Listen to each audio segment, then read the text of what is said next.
تتنزل علیہم الملائکہ۔ میرے عزیز طالبات اور محفل میں بیٹھے تمام حضرت کو میرے دل کی انتہائی گہرائیوں سے مبارکبادی، احترام اور محبت پیش کرتی ہوں۔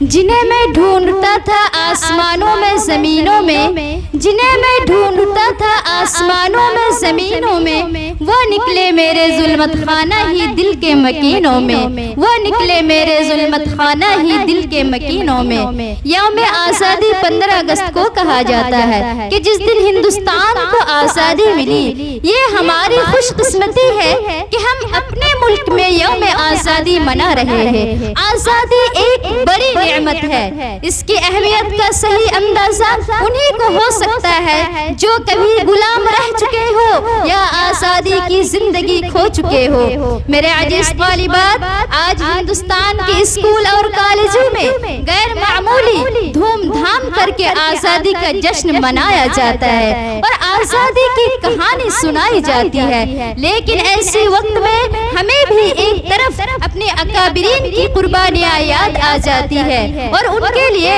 دعائے مغفرت کو ہاتھ خود بخود اٹھ جاتی ہے۔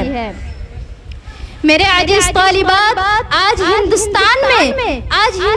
میں مسلمانوں کی تاریخ کو مٹانے کی کوشش کیا جا رہا ہے۔ جنگ آزادی کی تاریخ سے مسلمانوں کے ناموں کو نکالا جا رہا ہے، ہمارے کارناموں کو بھلایا جا رہا ہے۔ اے تاریخ کے مذاق اڑانے والے، اے جمہوریت کا خون کرنے والے، سن، میں تجھے اسلام کی تھوڑی سی تاریخ اور ادنا سی جھلک دکھانا چاہتی ہوں کہ جنگ آزادی میں مسلمانوں نے کیا کارنامہ انجام دیا تھا اور ان کا کیا مقام رہا کہ جب ہندوستان کی مقدس سرزمین پر انگریزوں کا ناپاک سایہ پڑا اور وہ اپنا شاطرانہ عیارانہ چالوں سے یہاں کے مالک بن بیٹھے، جب ہندوستانیوں کو ان کا غلام بنائے جانے لگا، جب ہندوستانیوں کا خون ان کے پسینے سے بھی عرضہ ہونے لگا، تو ایسے نازک وقت میں سب سے پہلے جس شخص نے علم بغاوت بلند کیا تھا وہ محدث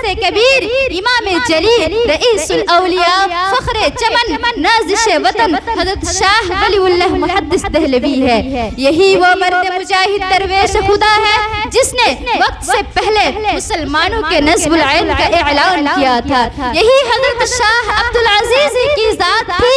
جس نے انگریزوں کے خلاف جہاد کا فتویٰ دیا تھا اور ایک جنگ قائم بھی کیا تھا اور اس بات کا تحریہ کر لیا تھا کہ غلامی کی زنجیر کو ٹکڑے ٹکڑے کر کے ہی دم لیں گے۔ یہی ہمارے اکابرین میں سے حضرت سید احمد شہید، مولانا اسماعیل شہید نے بالا کوٹ کے میدان میں بنگال کی دھرتی پر خون کا پہلا نذرانہ پیش کیا تھا۔ یہی سراج الدولہ نے 1757 میں بنگال کی دھرتی پر خون کا پہلا نذرانہ پیش کیا تھا۔ یہی ہمارے اسلاف و اکابر میں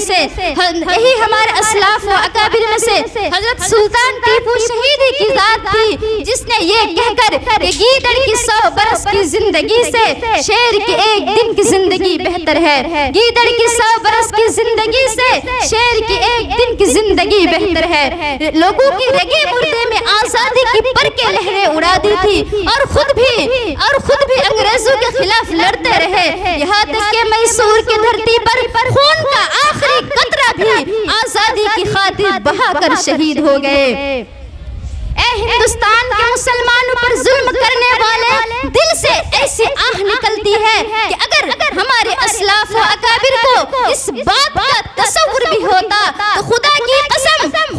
قسم وہ لوگ کبھی بھی ہندوستان کو آزاد کرانے کے لیے اتنی بڑی قربانیاں نہ دیتی۔ انہیں کیا معلوم تھا کہ جس ہندوستان کو آزاد کرانے کے لیے صرف 1757 میں 51,000 علماء شہید ہوئے ہیں، انہیں کیا معلوم تھا کہ جس ہندوستان کو آزاد کرانے کے لیے خیبر، دہلی کے چاندنی چوک سے لے کر خیبر تک کی درختوں پر علماء کی گردنیں لٹکائی گئی ہے۔ باطل سے دبنے والے اے آسمان نہیں ہے ہم، باطل سے دبنے والے اے آسمان نہیں ہے ہم، 100 بار کر کر چکا ہے کوئی امتحا ہمارا، 100 بار کر چکا ہے کوئی امتحا ہمارا، آسان نہیں ہے مٹانا نام وہ نشا ہمارا،